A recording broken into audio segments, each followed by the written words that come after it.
All right, so I'll go ahead and call to order this meeting of the Greenfield Conservation Commission at 6:33 p.m. on July 11th, 2023.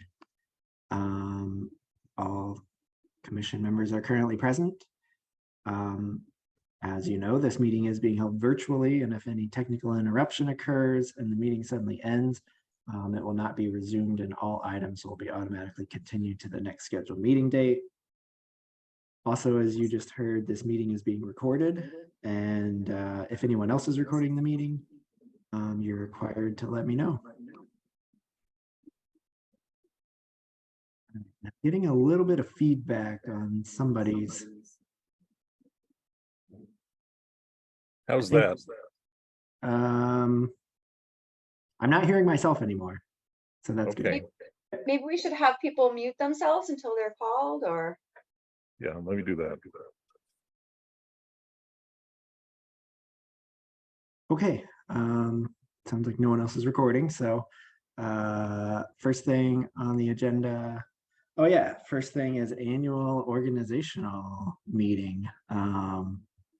Since this is the new fiscal year, we have to do our reorganization. And yeah, anyone want to volunteer to be the chair for this next year? No, but I'll nominate you. Okay. Any Move with other the organization as it is. any other nominations before we vote on that?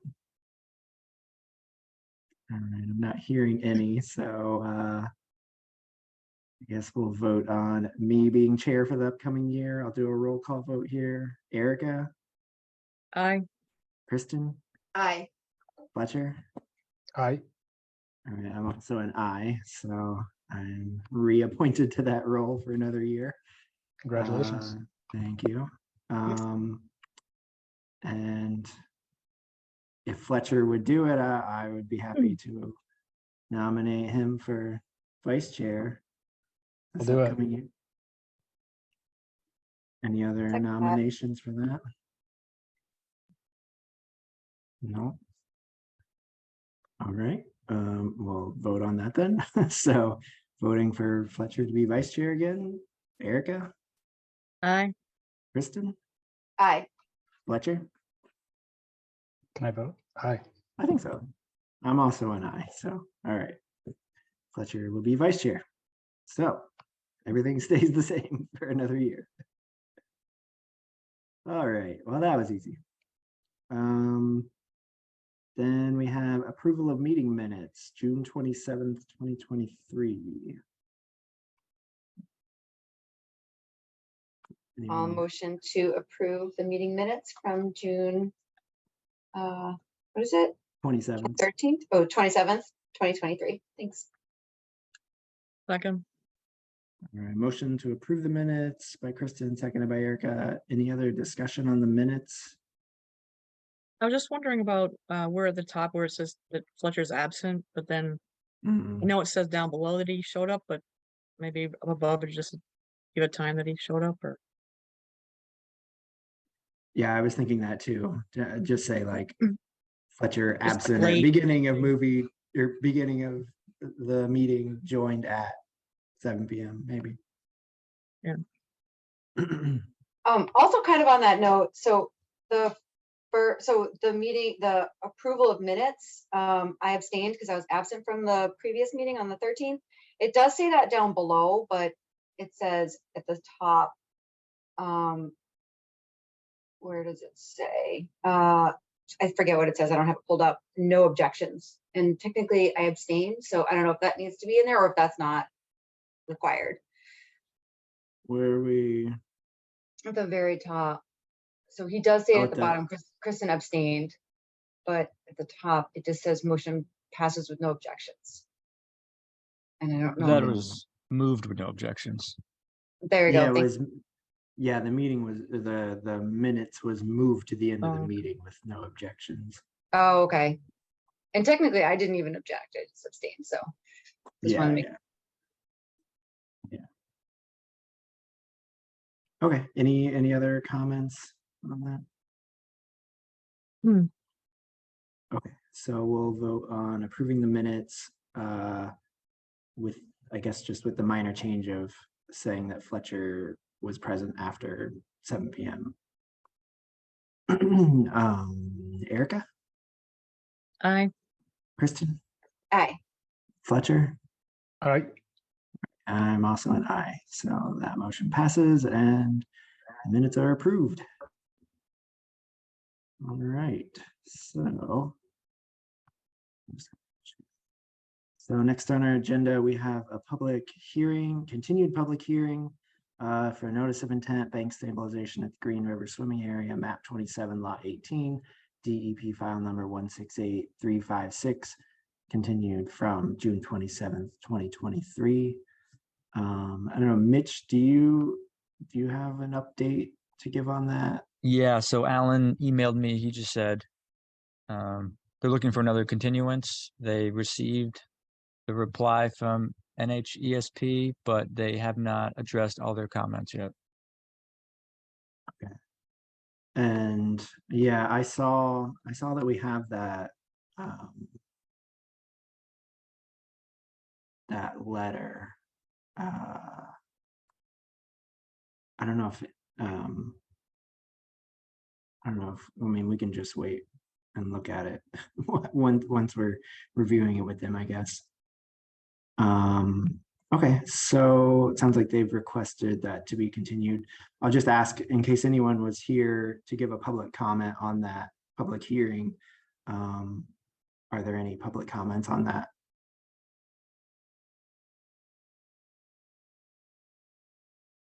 I'm not hearing any public comments, so I'll just go ahead and make a motion to continue that public hearing until, what is our next meeting? 25th, July 25th, 2023 at 6:30 p.m. That's the one I'm not gonna be at, so if they want approval, they're not gonna be able to get it. Oh, yeah, that's true. And Yeah, did you? I'm recused from anything about that. Yeah.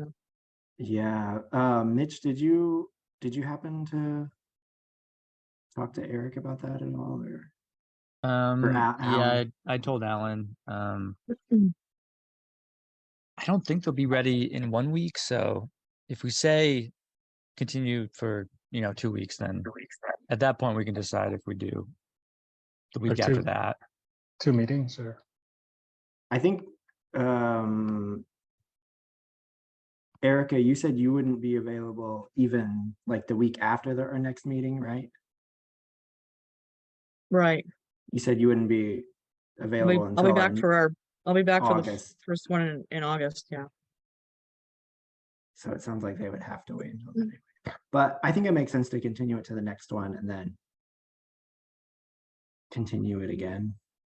The case, yeah. Sound like they had quite a bit to do, so Yeah, not it'll sure they're probably just gonna be get ready. continued again. All right. I did make a motion to continue it to our next meeting, so it hasn't been seconded. I'll second that. Second. Okay, so seconded by Fletcher. Any other discussion on that? Yeah, can I vote on even just a motion to continue, or am I just Probably staying? not. Probably not. Just making sure. Okay, so we'll go ahead and vote on continuing that public hearing until July 25th. Erica, Aye. Fletcher, All right. Kristen is abstaining, Confused, so abstain. and I'm an aye. So that will be continued until July 25th. Okay. So we don't have any other public meetings or public hearings tonight. But the next thing that we have is a proposed conservation restriction on, I'm sorry, is it the Stotts property? Is that the way you pronounce that? That's property. Stotts, okay. And would someone like to, I don't know, lead a little presentation on this? Or I think we have some like maps we could put on the screen? Sure, I would love to give a little overview, introduce myself and my colleague William, who's also here from Franklin Land Trust. And then I'm hoping we can hear from Princey and Doug to talk about, their hopes for conserving the land. My name is Emily Boss. I work for Franklin Land Trust. We are based out of Shelburne Falls, and we've been talking with the Stotts family for a couple of years now about their interest in conserving a large portion of the land that they own. Part of the land to be conserved is in Greenfield. Part of it's in Gill. Is it all right if I share screen? I can put a map up and sort of walk you Yeah, through. that'd be great. Okay. Let's see, which one do we start with here? All right, are you seeing a map right now? Of, Yes. it's along the Fall River. You'll see that it sort of runs through the middle of the property. The map and lot numbers are labeled. The properties outlined in purple are in Gill. The ones in black are in Greenfield. And there are a couple of other parcels owned by the Stotts family that aren't shown here, which include their house. And also we'll talk about it later, but there's a marker, historic marker, and remaining part of a building from the Factory Hollow period. Those are not to be conserved. So the parcels that you're seeing here and that are in the map that I think I sent you already are the ones that are under consideration. So right now we're looking at the Greenfield parcels, M6L17, M6L, oh boy, my eyes, L18. But then we'll sort of describe everything overall, and I'll zoom in a little bit on the Greenfield parcels. So, and also to acknowledge my colleague Liam Cregan is here, also from Franklin Land Trust, land protection specialist. And Liam started fairly recently and is learning the ropes and will be helping out with this project, but I'm continuing to lead right now and working with Doug and Princey and the other family members.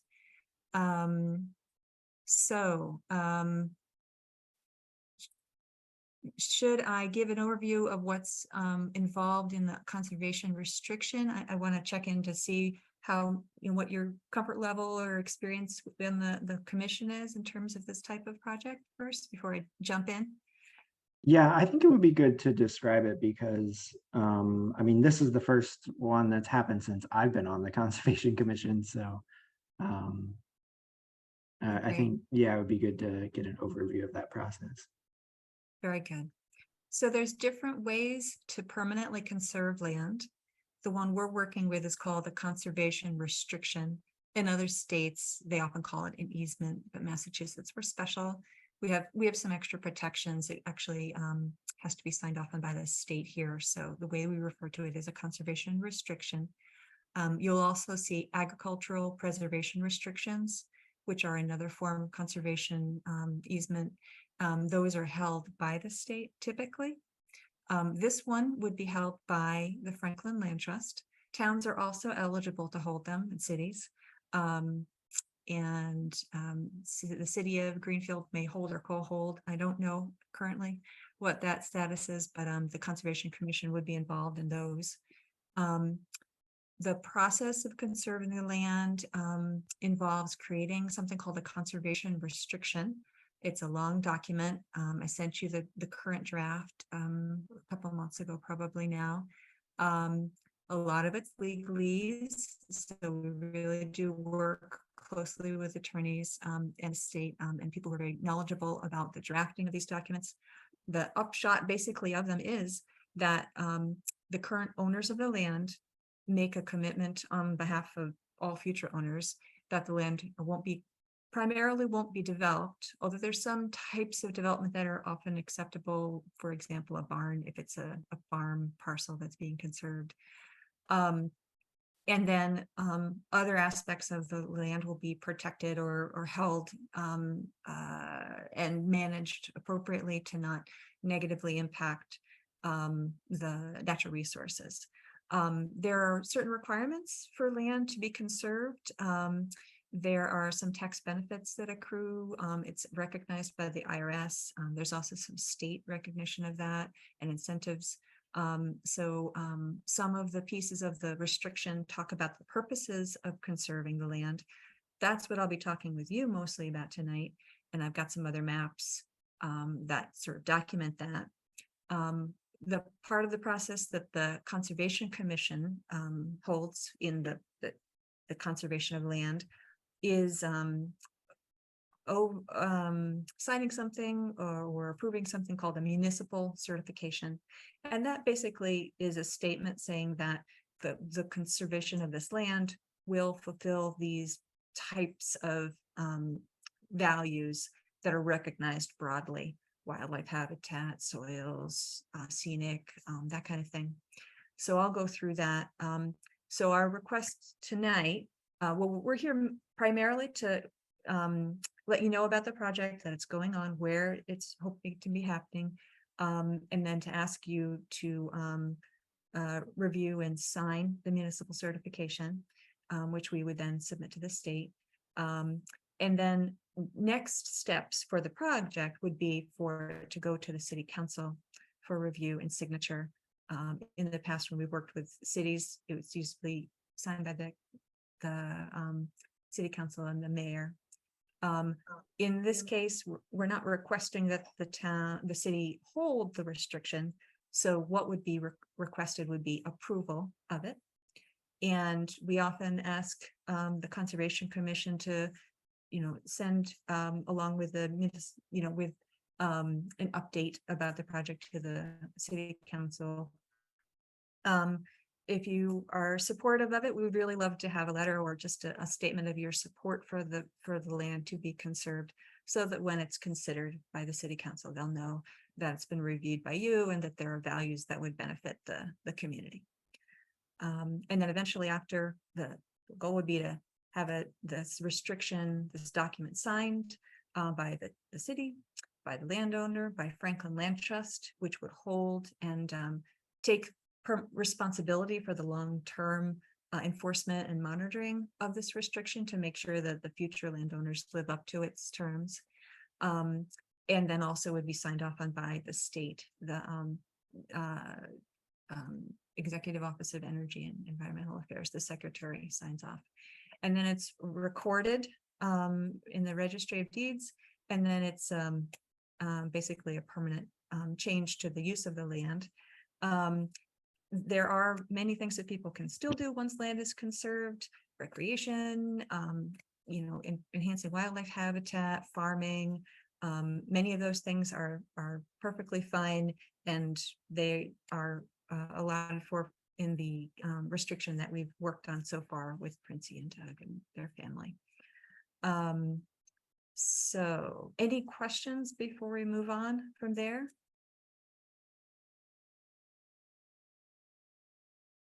I don't have any questions. I don't know if any of the other commissioners have any questions.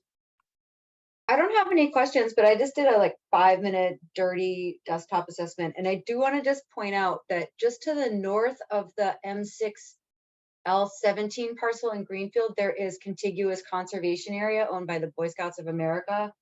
And then on the Gill side, just north of M223 or something, it's not in Greenfield, but it's contiguous with another conserved parcel. And then also that this stream is mapped as a cold water fisheries habitat.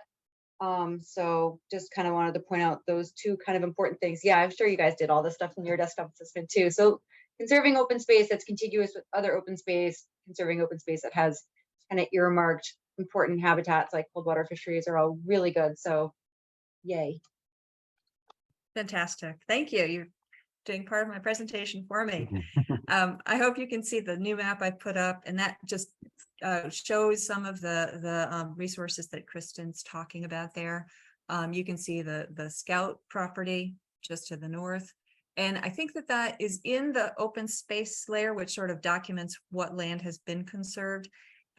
There's no permanent easement on that currently. That means that it will stay open, but it is oftentimes things like that land that's held by a nonprofit like the Scouts or a golf course will show up on these layers.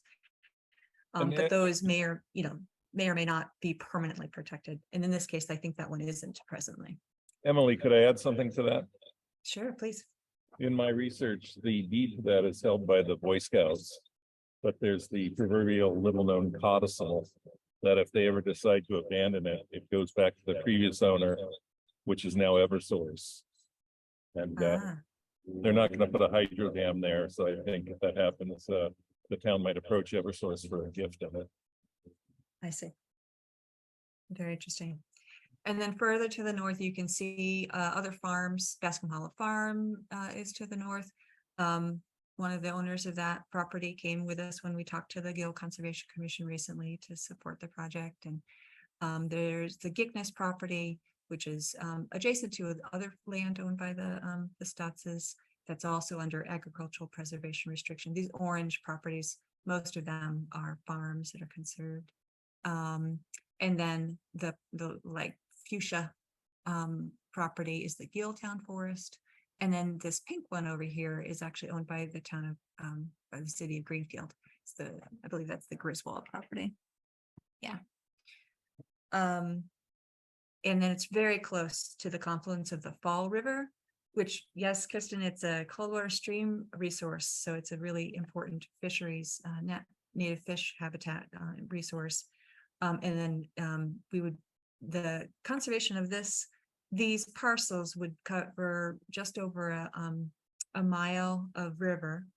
And the Fall River is only 14 miles long. So it's actually a very large chunk of the land, of the river, that would be conserved through this process too.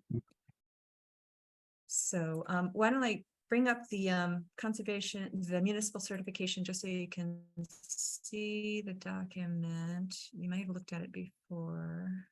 I thought I had that open.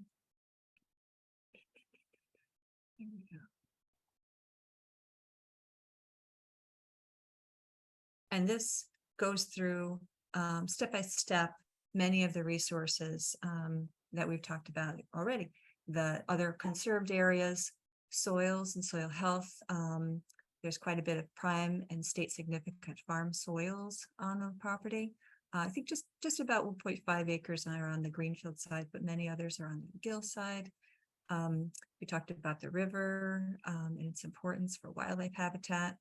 The property has been mapped for biodiversity. There's something called Biomap. We're on Biomap 3 now, just launched recently, that shows where critical and core habitat for various species are. And let's see, I can bring that map up. I'll do that after I've gone through this. Water quality, very important, and this talks about the length. The property currently is farmed in part. There are hay fields. Some of the land is under Chapter 61A, the current use program, which is oriented towards farms, and part of the property is under Chapter 61B. And that actually brings up a question that often comes up when we talk to towns and cities, is what will be the effect on the taxes paid on the land once it is conserved. We often just get a report from the assessors once we have everything sort of sorted out, so we can see if there is any change. And in cases like this, where the land's in current use, there's typically no change whatsoever, because the taxes are already reduced based on that enrollment, and it's governed by that, so that the conservation of the land wouldn't make any change. And then another two aspects, or a couple more aspects here that the municipal certification spells out, are consistency with clearly delineated federal, state, or local government conservation policy. Things brought out here are the state wildlife action plan, and the riverfront the river as habitat is an important element. This area has also been called out by the open space plan of Greenfield.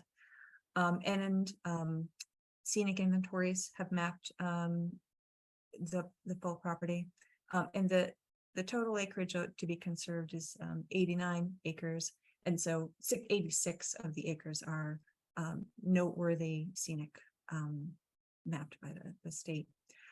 Another really large component of the and very unique element of this property is historic and archaeological Factory Hollow, which I mentioned a little bit before. There's a historical marker present. It's an area of industrial activity that dates back to the Civil War. The buildings burned down in 1922, but it is of importance in Greenfield's history for those reasons. It's also part of a larger research area, which is part of the National Register of Historic Places, which is the site of the Battle of Great Falls and the Wissatinawag, Peskomskut communities. There's a really fascinating research collaboration going on involving our academics and local tribes to document, where and how this battle took place, and to better, capture the lives of the indigenous tribes at that time, and the settlers and colonials who came into conflict. And just because I was looking through our maps and I thought I'd share something along that line. There's some great resources you can find that show the research that's been done. And you can see here is the Fall River confluence, which is part of the area that the battle, they've actually documented where and when and how different parts of the battle took place based on shot. And so this is part of that ongoing research and National Historic Register area. So many, many reasons why this is a really important special place to conserve. So maybe I'll stop there and just ask Doug and Princey to talk a little bit about what your hopes are and what your interests are in conserving the land. Well, when my husband and I first bought this place 37 years ago, we knew then that we did not. There were people at that time who were also bidding on the property that were interested in developing it. And we knew that didn't want to happen. So very early in our possession of this, we decided that we wanted to go a different route. And that's why we are pursuing this now. Fortunately, my son Doug is picking up the ball and doing this with me.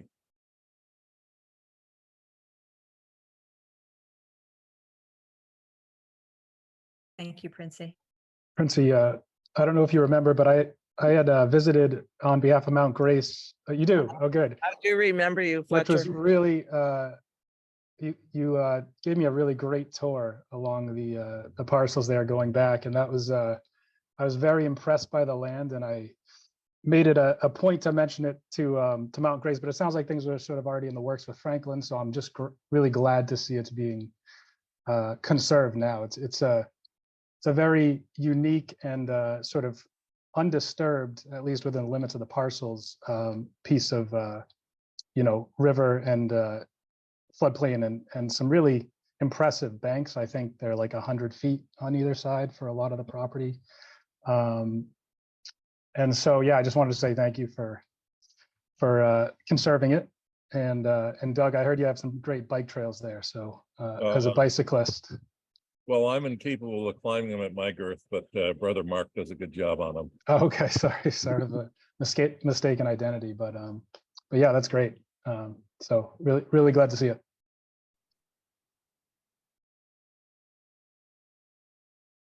Just to mention about the trails, I think there's about 12 miles of trails that are maintained. Impressive.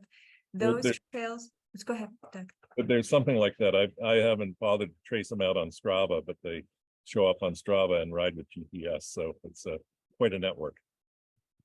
And the family hosts a cyclocross race there annually. So all of that will be worked into the restriction, talking about how that can be balanced along with the appropriate management of the land so that it won't negatively impact the soils and along the river. One element that won't be present in this restriction that is possible within the realm of conservation, but it isn't required, is that it won't spell out permanent public access to the property. Sometimes people do that because that's their goal. They just really want the land to be crossed by, people in perpetuity. Other times there are grants that require that. In this case, we're simply working with the Stotzes to conserve the land, to make sure that it's not developed, like Princey talked about.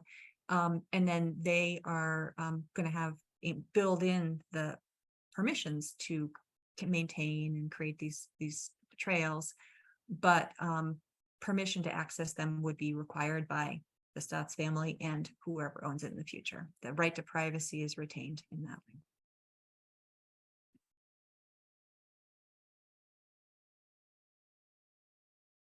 So if there are any other questions, I'd love to field them. And if not, don't want to take up your whole night. Again, going back to that municipal certification, which I think I sent you the text, basically, it just says, there's sort of a preamble that says, we, the Conservation Commission, who are, reviewing this, are accepting that this, or are certifying that these resources are present. So you can use those in your minutes if that's helpful. You can attach that document to the file. We would ask maybe if you're interested in discussing it now and voting in that to approve signing it, that'd be wonderful. If you need more time for that, then and you want to return to it at another meeting, that's fine too. There's no time pressure. Right now, the time frame probably would be for the property to be conserved in 2025 to allow the family to take part in one of those state incentive programs that helps reward people who conserve land that fit certain criteria. And then so we'll be working with them to do other due diligence, like the boundaries need to be surveyed and there's title work to be done. And then we'll come back once the restriction is drafted fully. We would share that with you and share that with the city council, and then request their approval and signature. And then, at any point before then or around then, a letter from you to the city council supporting it, if you so choose, would be really very much appreciated. Yeah, I was going to ask about the timing for that letter, and I guess I was just wondering if it makes sense if if we did go ahead and sign this, if we should wait until you're further along in the process and then let us know when you would like to have that letter, and then we could draft it at that time, if that makes sense. I think that would make sense. That way we could have that sort of go together to the city council with the completed restriction, knowing that, everything is sort of wrapped up in a bow. I know that cities, they're very busy, they kind of want to just have it all done so they can just sign on the dotted line or ask whatever questions they need to. But that seems like that would be good timing. So maybe once the restriction is all completed and reviewed, then we can bring it back to you in its final form and then request that letter. Yeah, that sounds good to me. Any other commissioners have any questions about the process or for the owners, or any thoughts on whether we want to vote on signing this letter tonight, or if you want more time to review it? I can share it if we want to look at it. It's a standard form provided by the state, and then it's filled in with specifics that are actually text right from the conservation restriction in its current draft. So like on each of these bullet points, that text is coming right from the exactly draft. And so it would be completed by saying the town of Greenfield, and then the certifier, not the holder, because we're not requesting that the city hold the restriction. Mm-hmm. I just wanted to throw one thing out there. I definitely would support it in its current form, and this is just a comment from having looked a few minutes at these maps, but I see that both forestry and ag are a purpose in the restriction, and having been on the property and looking at, again, the overheads, it seems like a lot of the land would be sort of unsuitable or maybe undesirable for forestry and to some degree agriculture, but for some of the parcels anyway. And I was just curious if you all had considered potentially restricting things to certain areas, for example, agricultural areas, areas suitable for forestry, as opposed to leaving it sort of open. And I will say I understand that both of those activities require a farm plan and a forest stewardship plan, et cetera. But you know, people may be less conservative in that, or balance different values in those circumstances. So not even a question, actually. I just wanted to throw that out there because it seems like such a you know, such a well-preserved sort of area, right, just bordering this this very, what I understand to be a clean stream on either side. So just throwing that out there. But again, my main focus is the excitement of this being conserved because it's such a great resource. Thank you. That's a great comment. That's definitely something to consider. That kind of language is in the restriction, but Doug and Princey, let's take that as a great suggestion, and we can review it with you and your attorney and see what makes sense. The plans are often what are used as a tool to make sure that whatever the activities are done appropriately and in the right areas. And there definitely is language saying that any of the activities that would be done, they're limited to being done in a way and where it would not negatively impact the resources that are being protected. Definitely.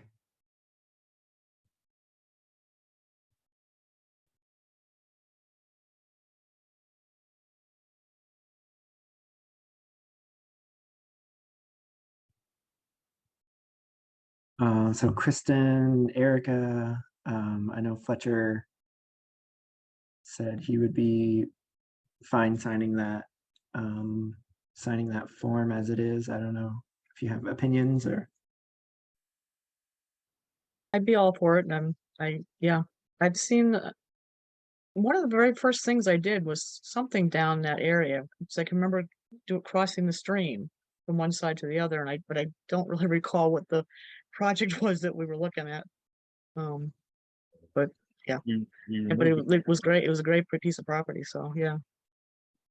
It may have been the removal of the dam in 2014. That sounds, yeah, that might be, maybe that was it. I also agree. I'm very excited. Thank you so much for even considering this as an alternative for your property. This is wonderful, wonderful for the community and for your neighbors, in particular, or your downstream neighbors, for water quality and stuff.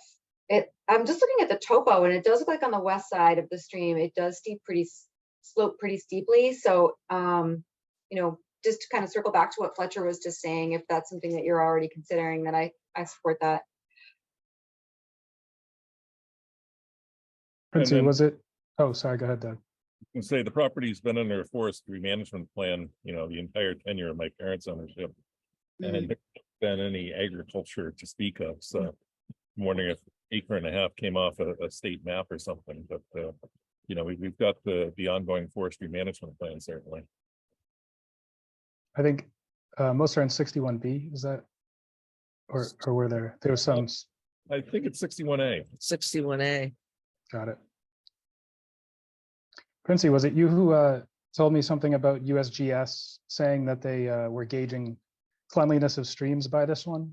Yes, Wow. the feds were here and they said that this was going to be the, how'd they put it? The gold standard? Yes, this is the gold standard. This was the cleanest water they had ever come across. Wow. Wow. Amazing.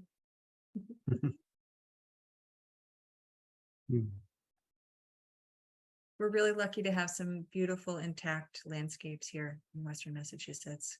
It's really important to protect them. If any of you are curious, you can certainly come and visit it sometime.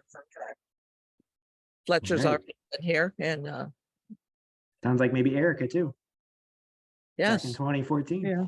Long time ago. Um, yeah, I guess, speaking of accessing the property, and you were talking about how it's not going to have a permanent, public accessibility and that it would need permission.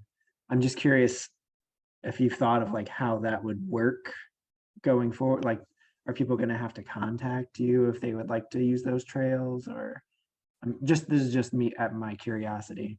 I think those in the local cycling community contact my brother and get into him now.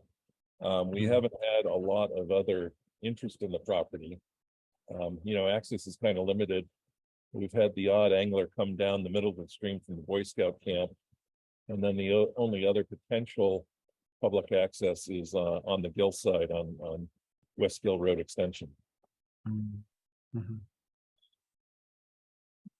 It sounds like some of our conservation land that we manage, that there's like Yeah. very difficult, like technically people could go there, but it's difficult to access. Yeah.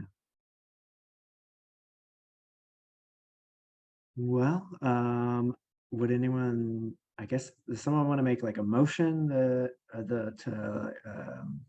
I guess, what would we say, to like To approve? certify and sign the Yeah. municipal certification. Yeah. Yeah, I'll make a motion to certify and sign the Stoughts Conservation CR municipal certification. I'll second. Okay. Does Any that, other? does that include, or is that separate, us like, sending a letter to, of support? Yeah, I think that'll be a later step, This, Yeah. okay, so it's not necessarily part of this, okay. because then we can discuss like what we want to specifically have in a letter or whatever once we get there. Okay, so we had a motion seconded. Any other discussion on that? Okay, I guess the only my only question is, I guess for Emily, does this need like wet signatures on it? No. As long as we have the motion and, Yeah, I think we want to get signatures in some way, but e-signatures are fine, or, whatever your process is, that everyone has a different way of doing this kind of thing, so. Okay. Sufficient. Because since we're not all in the same place, it'd be a little more difficult for us to physically Yeah. sign it. Exactly. Okay. All right. Hearing no other discussion, we'll vote on that motion to certify and sign the municipal certification. Erica, Aye. Kristen, Fletcher. All right. All right, and I am also an aye. So you will have your signed certification. Thank you. Thank you so much. Thank Yeah. you. Thanks. I'm sure we'll be in touch as you guys move forward through the process. Right. We'll come back to you and move it along at when the time is right. Okay, sounds great. thank you, Emily. You're so welcome. Good to see you all. Thanks so much for giving us your time. We appreciate it, and take good care. Thank All you. right. Have a good night. Night now. Night. Okay. So just making sure I'm not muted here. I always go away from Zoom and then I'm not sure if I'm muted. All right, so next on our agenda, we have 105 Newton Street, DEP file number 1680350, proposed changes to construction of 3 storage buildings. And who would like to be presenting on that project? Hi, my name is Jim Boyle. I'm here with Jess, designer from Berkshire Design. And so we're here tonight. I was hoping maybe Jeff could put up the couple plans that we have. Yep, get them up now. Okay, so as you guys might remember, we previously proposed and received approval for a storage units project at this location. The one we got approval for was the one on the left with the 3 buildings. There's a big, large building there when we started the project, and after we removed the building, on the site, the high water table was revealed, making a basement style building, you know, really unfeasible due to a constant threat of flooding and lack of drainage. So we had proposed the 2-story building to keep the project compact, yet still kind of yielding a good amount of leasable space. With what we know about the site now, we've been forced to kind of reduce and scale back the project. And what we're trying to do is propose a layout that keeps enough square footage to make the project viable while meeting wetland requirements. So today we are proposing to change what was a 2-story building to single-story buildings. And the newer plan that we're hoping that you'll consider would be on the right. And with these single-story buildings, all that would be required is a 4-foot frost wall, which means that we just dig out, 4 feet, put in a wall, and bury it back in, compared to having a basement. And this would allow for a successful drainage system and dry storage areas. There wasn't a lot of changes, but let me describe a few of them. So the bigger building on the plan on the left, the longer building and the small building would stay and would not be changed at all. So all that would just stay the same. Parking lot and everything would all stay the same. It would really only just be the larger building at the top of that plan that would come out and be replaced with the 3 other buildings. And kind of the good thing about this is it's about the same exact area that we were using before. And then what we did is to try and get a little bit more leasable space because it was coming up so small, we added in the other building up in the front, but it actually adds in another driveway, making for easier access. And it actually just, when you look at the plan, kind of under rendering form, it looks really beautiful, stuff like that. So we don't have any of the plants and stuff put in yet. And all that, depending on what you guys say tonight is, how we would move forward with that. But the office is about the same size in about the same approximate area. And then finally, the proposed building plan continues to reduce the total degraded area on the site. And so I'm going to close with the following request. What we're hoping to do is just be able to redraw these changes according with, drainage and, the specs that we had before under the existing same NOI, so we don't have to refile. And then proceed with the new plan as long as that's, to your likings, and bring that, once we got your approval, we'd have to go back in front of the city for their approval as well. But we're really hoping not to have to file another NOI. And so I'm going to turn this over to Jess so she can maybe answer a few of your questions and talk a little bit more of some of the technical items.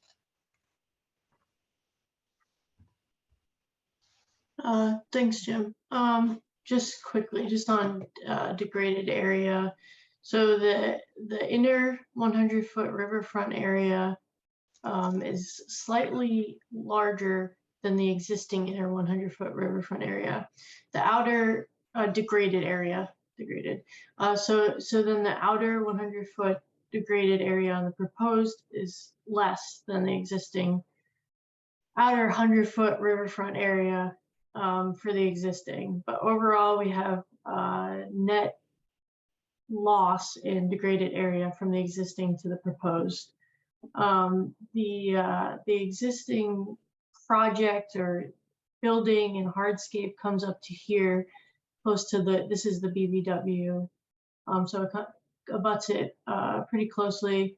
Same with the hardscape on this side. This is existing, comes up to the bank of the stream here.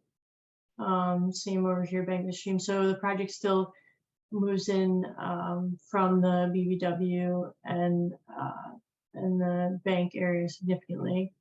And Jim kind of talked about it briefly, where the water table is too high, so it makes it financially not feasible for him to build the improvements on the previous plan without having the right number of storage units. So having the 2-story in the previous plan made it possible, like financially, for this to be built. So in order to keep that amount of storage units, we need to spread out the buildings more and make them 1-story in order to, allow the project to be built. So overall, we think this is the best way to move the project forward, and it's still a great improvement over the existing area, and make it feasible to keep going. And it still goes with the regulations of both the state wetland regulations as well as the local riverfront bylaws that you have. So yeah, I guess we're just here to see how we're moving forward. And like Jim said, we didn't do detailed grading, stormwater, or utilities yet for this site. It'll be very similar to the other one. We still have some room back here for rainwater, stormwater filtration. But we didn't do those yet because we want to run this by you in the earlier stages and hope that we can just amend the NOI and move forward with sending you the updated drawings. So yeah, I guess whatever you guys think. Okay, thanks. Did you guys have any questions or comments? Yeah, I guess maybe if anyone has any questions or comments, we can go over that, and then I can just give a little reminder, I guess, to everyone about how That would be good. about I the can't even, potential process. did we close this hearing? Did we close Yeah, this? this order of conditions has already been issued for this project. So could we even amend an NOI or? We can't, well, okay, I'll go over that first. How Okay. about that? And then we can get Good. back to the, Probably, yeah. then we can get back to any questions. So I'm just, I guess if you could stop sharing and I'll share my screen. Sure. So this is Wetlands Program Policy 85-4 amended orders from DEP. Basically, this says sometimes unforeseen circumstances sometimes arise which may require minor deviations from the project. The department recognized that it would not be reasonable to require a complete refiling of the notice of intent when the changes sought in the final order of conditions are relatively minor and will have unchanged or less impact on the interests protected by the act. And then I'll just skip down a little. It basically says, for simple changes like correcting mistakes, like wrong file number, typographical errors, you can correct the order with a copy sent to the department. And we've done that before, just like in our minutes. But otherwise, step one is what they're doing right now. The applicant makes a request for an amendment. And then we would decide whether it's appropriate for an amendment or whether they would need to file a new NOI. And it basically says issuing authority, us, first makes a determination whether the requested change is great enough to warrant the filing of a new notice of intent, or whether it is of relatively minor nature, it can be considered as an amendment to the original final order of conditions. In making this determination, the issuing authority should consider such factors as whether the purpose of the project has changed, whether the scope of the project has increased, whether the project meets relevant performance standards, and whether the potential for adverse impacts to the protected statutory interests will be increased. Relatively minor changes, which result in the same or decreased impact, are appropriate for amendments. If the determination is made that the project purpose or scope has changed substantially, or that the interests are not protected, then the issuing authority should not issue an amendment, but should require the filing of a new notice of intent. And then the process for an amended, then it goes into the process, which is essentially a new, a new public hearing for an amendment, and then all the, notifications and everything that goes along with that. Can So, I just ask you to scroll back up to number 2? yeah, Do we have anything from the applicant that outlines what how this change is addressing specifically these questions? Like a table on the original, degraded riverfront area, restoration or impacts, flood storage, loss or gains, how it's meeting or not meeting the performance standards, those types of things, like way to compare and contrast. Is it the same? I mean, is there like a table that could be prepared? Does that make sense, Jim? Yeah, we don't have that yet because we haven't done the stormwater exercises, but I mean, as far as our civils have looked at it and do think it's very similar to the site. We tried to keep the same or similar amount of impervious area. We can, of course, provide a table noting each of those, if that helps. I don't want to slow you guys down. My suggestion is just that if that works out to be really the same, then that would help your argument. But if they're really not the same, then that would kind of let us know that maybe this would be a really different filing. Yeah, I mean, we didn't want to jump ahead with a new layout before bringing it to you. So yeah, we don't have those exact numbers. They do appear to be similar on, first looking at them, but we haven't gone through the exact stormwater exercises that we usually go through to finalize a plan before we bring it to you. So I have one more question. I apologize. I don't remember in November whether we asked this, but there was stormwater management proposed with the original NOI, correct? yes. Did you guys do soil borings? Did you do like soil test pits to look at the soils? Or were you genuinely surprised when you saw a high water table, or is that something that you just did not investigate before? No, so I'll answer that. So we did do geotech soil samples, and it showed groundwater, but the groundwater that we have where we're kind of dug out to is extreme, and it seems like it's got a pretty good flow, and we can't really understand why we have it like that. And so if we went to extreme measures, we could dewater, we could get this place drained out, we could probably get it waterproofed, but it's so extreme, and since it's storage, it would be so worrisome. Literally every single time it rained, you would just worry to death. And so by just changing the layout to do frost walls and create just one floor areas, I'm completely removing any kind of flooding danger, any kind of anything that would hurt or do anything to anybody's property. And it's just making the whole project much safer and more dealable, because the other way, the water would drain, but it really, I don't know, it just wasn't really, we didn't have a good way to drain down to where we were. So yes, it showed water, but not to the extreme that we can literally see, when looking at the site. And that's kind of why I mean, this was very costly to try to do this, and then all of a sudden have to stop. So I definitely didn't want to, but the water is pretty extreme if you kind of look at the site now. And your original proposal was to put in a basement, and now you're saying no basement. So you're not eliminating all that potential flood storage capacity. So that's something to consider, I think, in your, presentation, your numbers presentation, your written presentation, because I think that's a good thing personally. If you've got a high water table, you're not displacing all that ground storage capacity. So that's good, in my opinion. Yeah. Well, thank you.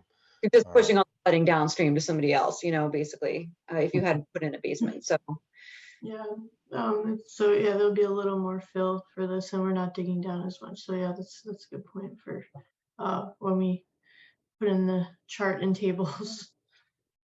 I was going to add, if you, this isn't a serious suggestion, but if you wanted to lower your groundwater levels, you could do a whole dam removal project and take out that pond, and then your groundwater levels will go down. That sounds feasible. Could be cheaper. yeah. I hate to have you guys file a whole new NOI. I'm not trying to Um, make you delay your project by assigning you more work. I'm just trying to make it Yeah. seem So, like, so Kristen, so one thing is,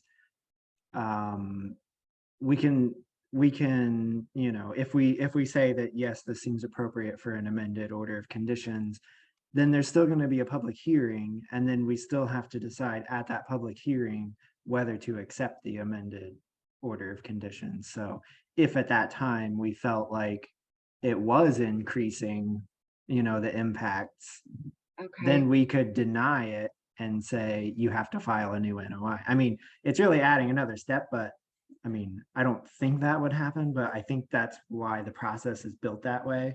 So like they don't Yeah. have to have like 100% of the project engineered at this point, you know, because there's still going to be a public hearing where they're going to have to present it and we're going to have to review it and all of that. and then that doesn't delay any further decision making. So it's not like if we ask for more information at the next meeting, that's 2 weeks away, and then we make a decision that's gonna happen 2 weeks further down the road. So, okay, I see what you're saying. Yeah. So we can, I mean, the only reason that would be a bad thing is if right now we really thought it needed a new NOI, and then we made it to the amended order of conditions public hearing, and then we said, no, you need a new NOI. Like, we should probably do that off the top, you know, right off the top if we thought that was the case. But if it seems reasonable that this would have, you know, that would fit those requirements for an amended order of can't conditions. tell. I was looking at those two figures. I just like can't tell. I want like a table that says, you know, it's Yeah.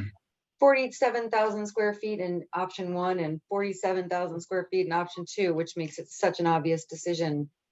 I'm having a hard time. Well, isn't that what was on that map?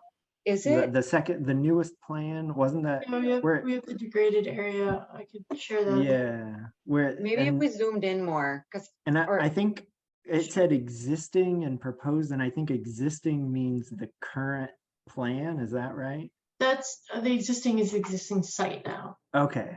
It's not the current plan. Oh, so I what see. you were saying is both options are an improvement over existing conditions. Yes. You weren't comparing them to each other. You were comparing the existing No. conditions. Okay. And And I don't think it's going to change the filing status, but you know, I'd definitely be interested to see that number for the impervious surface area between the previous proposal and this one. Do you actually have that, Jess? Yeah, it's so as part of the original package, we have the degraded area. You can still see my screen, right? Yes. Okay, so this was the original package, degraded, existing versus proposed. Let me put them side by side so you can see it. Oh, it's very good. Okay. So the new plan does have a higher degraded area in the 100-foot riverfront, like I was saying, the lower in the outer 100-foot than the existing. Could you give us? Overall, Yeah. it has a higher degraded area. You mean an increased Previous. footprint in the inner 100-foot riverfront? Yes. So here's the totals. So existing is the 61766. This new plan is 61549. The old plan is 54177. So that's your total net change. So it's going to increase the degraded area from the current plan about 7,000 square feet, but it's still below the existing degraded area. That makes sense. It looks like it says the inner 100-foot riparian zone existing degraded is 35,162, but the new proposed is 41,042, which is an increase over the existing. Yes. Yes. So then it's not all just redevelopment? it's new Oh. development in Riverfront, not just redevelopment in Riverfront? Yeah, so it's a little higher. That's why I'm sorry, I was trying to say that in the inner 100 is higher, the outer 100 is less. Overall is still less. Okay, And Kristen, another thing is that the riverfront is, it's only riverfront for our local ordinance and not for Wetlands Protection Act. thank you for clarifying that. Yes, yes. And this is the bank here. I think it's here. So it's a stream bank edge along here, and then this is BBW. So this BBW is the only, the state regulated.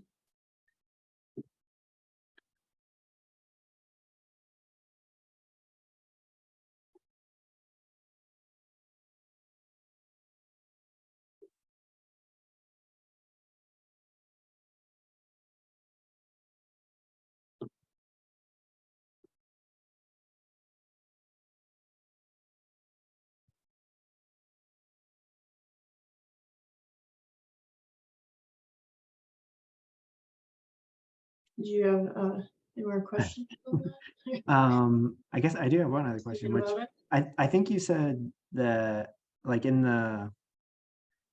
the current approved plans, there was like that rain garden at the, and I think you said there might still be space for that in the new plan. Is that right? Or is Yeah, that we're just trying to- gone now?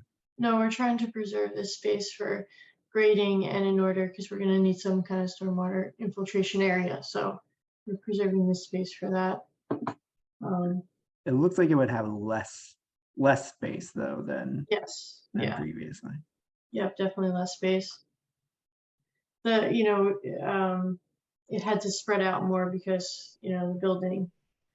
We had to spread out the building, so let's spread out more. That's actually a lot of space though. So when you're down there, that's an enormous area. So I think the last plan that we had a beautiful, rain area down there. It'll still be the same, beautiful looking area. I mean, I don't think you'd really be able to tell it's lessened because it's a lot of area down there to the right and to the left of that. Yeah, so this is the rain garden area on the current plan that you have, and this is where it would be. I could find the exact difference in dimension. It might even work out to a Okay, similar. I thought I but heard depends on hardscape grading there, but it's gonna be a rain garden. here. I guess that could be hardscape, but okay. Over here. And no stormwater discharges to resource areas No, other than we're riverfront. we're tying into the existing sewer.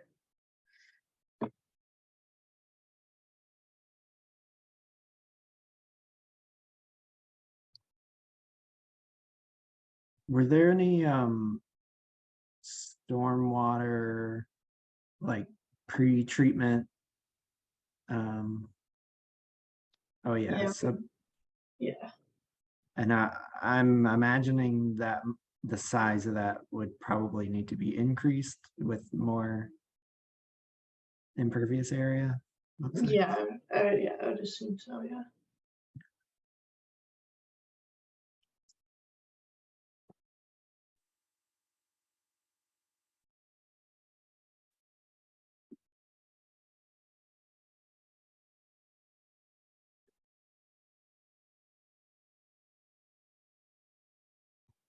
So I guess what we need to decide is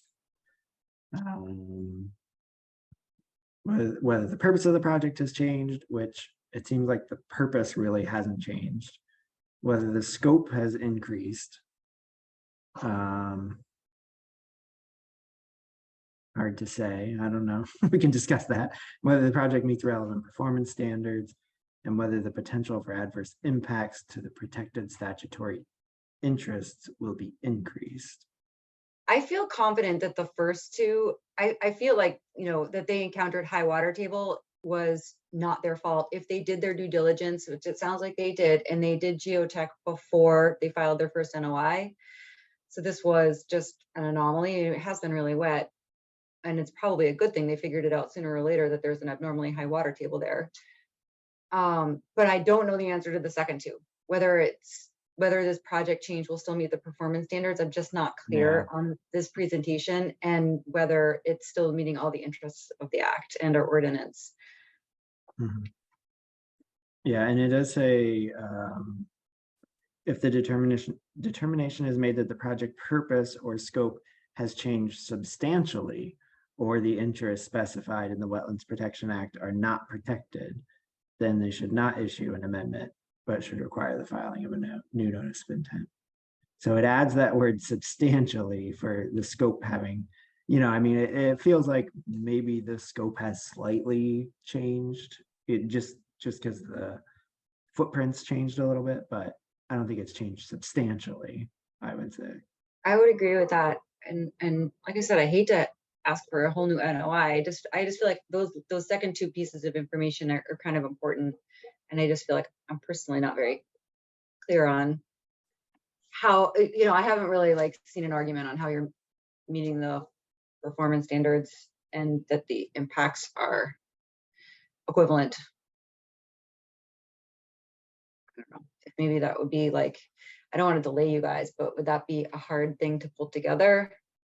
I mean, that would just be going through the stormwater exercises. We'd have to have a civil do that on this layout and show the differences between this and the current one, I suppose. Yeah, with maybe a little summary, just a cover letter, just kind of summarizing those second 2 points, just give us an argument, make a defense, or if it doesn't, then I guess you have your answer. Is that something she could email into you guys, and then you could give us a decision in a couple of weeks, or something she could email into you guys and you would just email back, okay, we're satisfied, if you guys want to get your plan together for the next meeting, go ahead, or no, this is going to require an NOI or something? I think if we did want that extra information, it definitely could be something that's just emailed in, and then I think we would have to talk about it at our next meeting and decide. You wouldn't have to be there at the next Okay. meeting. We could just review that and then decide, but if you Okay. wanted to be and you wanted to talk about it, you could do that too.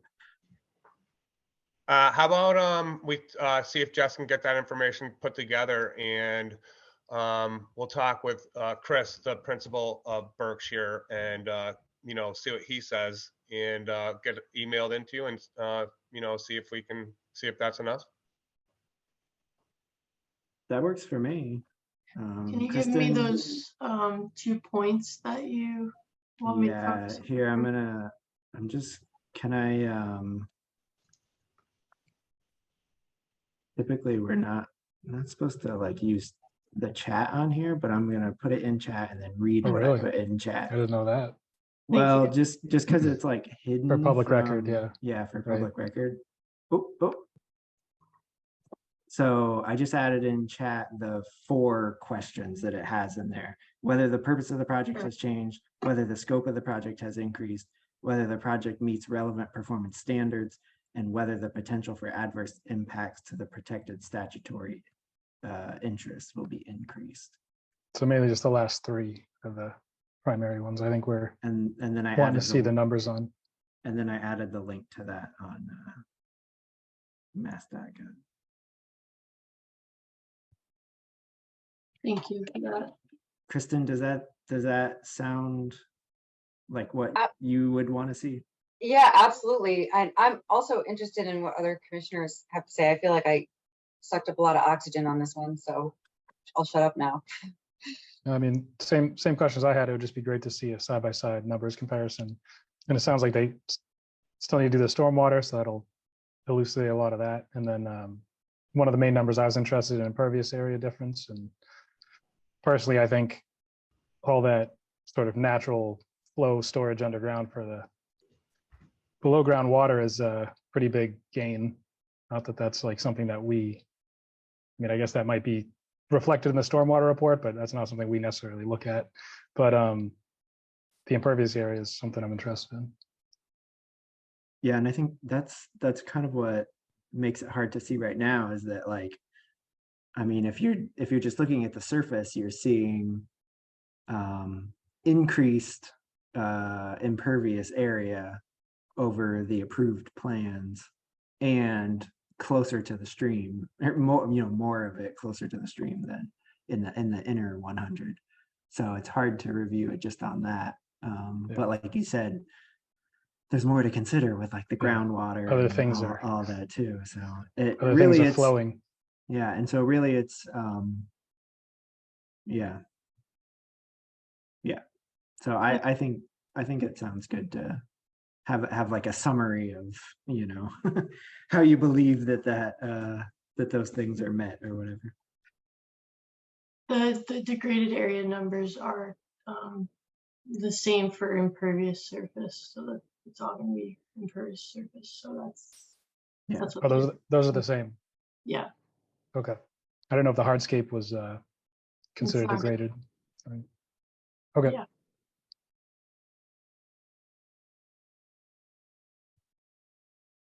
All right, Okay. so if we get all this emailed in, and then maybe I could just talk with Mitch later in the or early in the week next week, and see what he thinks.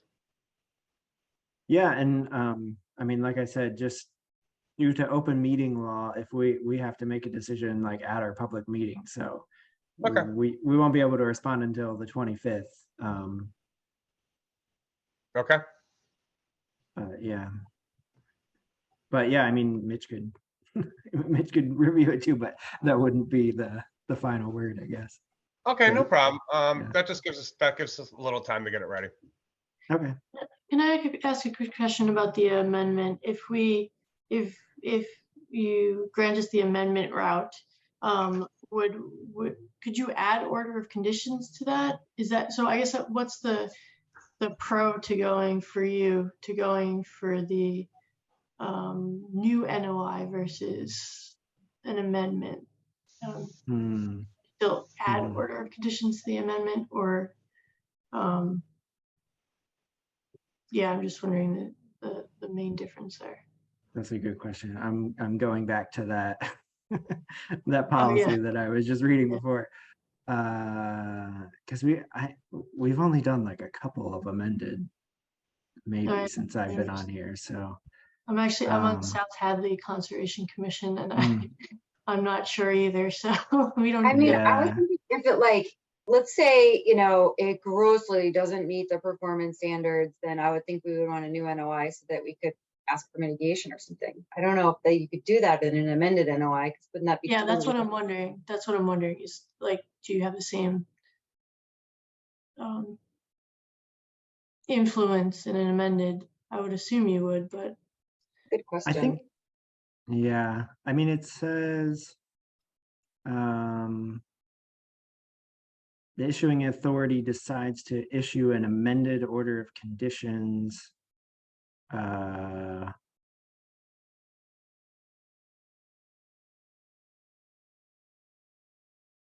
mean, I think we could review all of the conditions and amend them as needed. Because if you're like removing work in a certain area, we would like get rid of amendments that were specifically about work in that area or whatever. So I think it's just that I think it's for the applicant, it's a lot more of a streamlined process, to just get it amended and have a public hearing and then be done, instead of going through the whole abutter notifications or whatever. Like the whole You do have to deal with application the abutter process. notifications again. Okay, yeah, you might have to. But there's do no the abutter fee, notification. so that's something. No filing fee. And so I think that's why it's good for the applicant. I think for us, I think it's just that it makes it easier on us because we don't have to review a whole new NOI as well. But it's a whole new permit with like new impact numbers and all well, we'd that. still do the like stormwater impact numbers on this, right? If we did an amendment, like I feel like it's all the same information. It's just I just don't understand the difference, I guess. Yeah, and then also Also, the amended doesn't extend the date for the original order of conditions. Okay, So the original order of conditions would still expire on the same date that it currently would. so that would be helpful for the applicant to do a new NOI if they wanted to extend it. If they wanted to, yeah. But I don't think, yeah, I don't think Jim wants to. But, How long do we have to complete the project? 2 years? I don't even remember when at this point, I don't remember when the NOI. it was November November. 2022. As long as I have a year and a half, I would be fine. Be 3 years from when it was issued. Oh, that's plenty. And when does Mitch, you maybe know the answer to this. When does the talling period technically, when did that end? Like, if this was issued in November 22, does it qualify for the extension, the COVID extension? No, I don't think so. Okay, when did that end? I think it was a while ago. Was it July of 2022? It was May and then it was extended, right? And that gave 462 days for anything that was issued during that period, or still get mixed up with the tolling thing, but so I guess this wouldn't even qualify for the extension. No, I don't think so. COVID extension, okay. Yeah. Yeah. The other thing I would add about the amended, about the process for amending an order of conditions is this policy does say that it's totally at the discretion of the issuing authority, and that there's no provision in the wetlands regulation that requires the issuing authority to even consider or act upon a request to amend a final order of conditions. So it's kind of like a courtesy thing, I think, like Amendment. so that way, yeah, people can not have to go through the whole lengthy NOI process again for minor changes. That makes sense. Yeah, that's my understanding from And reviewing that one web page from D. and the only jurisdictional resource areas are under the ordinance. There are no Wetlands Protection Act resource areas other than buffer zone. For this project, yeah, it's BVW. But there's no impact to the BVW, correct? Correct. So it's state buffer zone only, city ordinance, riverfront. Yes. Okay. And do not disturb, I think. Okay. Yeah, 25 foot. Yeah.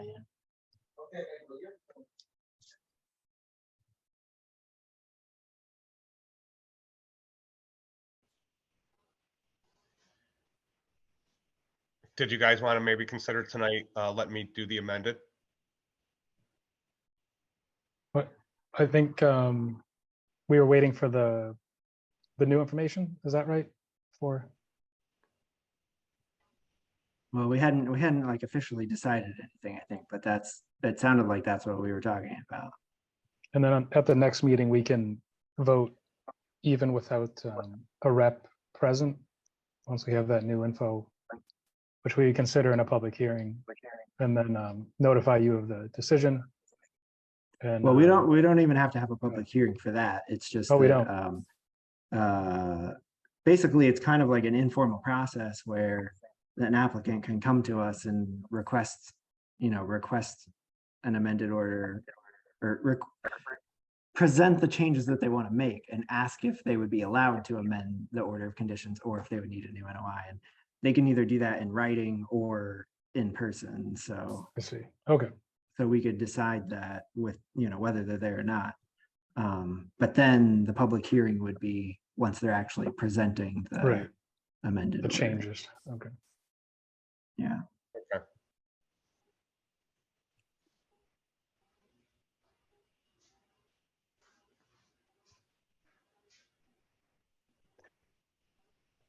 Okay, so do we want to, if there are no objections, I guess we'll say we'll wait until our next meeting to review a letter specifying potential impacts before making a decision on whether to allow an amended order of conditions or not. Okay. All right, thank you, guys. I'm not hearing any objections to that, so it sounds like that's what we're doing. So, all right. Yeah, so I guess we'll look forward to that letter, and yeah, we'll let you know after our next meeting, if we get the letter before our next meeting, that is. Which Yes. would be on July 25th is our next meeting. Mhm. And I mean, I would just be able to appear for that, wouldn't I, or would it Yeah. even matter? Yeah, you can. All right, awesome. All right, thank you, guys. Okay, Thank you. thanks. Thank All right. you. Have a great night. See you again. Too. Yeah. Back to. Okay, so in our agenda, next we have any topics not reasonably anticipated 48 hours in advance of the posting of this agenda. I didn't have anything. I do not. Okay. And then any enforcement updates? No enforcement or any updates on active projects. I had a thought, like with all this rain, Mitch, I was thinking if you were bored at some point and you wanted something to do, you could drive around to some projects that are supposed to have, you know, silt fences up, and That's a like, good idea. make sure they're not like totally blown out and not getting fixed. Yeah, that's a good thought. Yeah, Yeah. I should have time. Nice. And not something for Mitch to check on, but I wonder, hopefully the Greenfield swimming pool stone wall didn't collapse into the river at this point. Yeah. It was a good test for it. That would change the project, I think. Yeah. All right. Does anyone have anything else before we wrap up our meeting?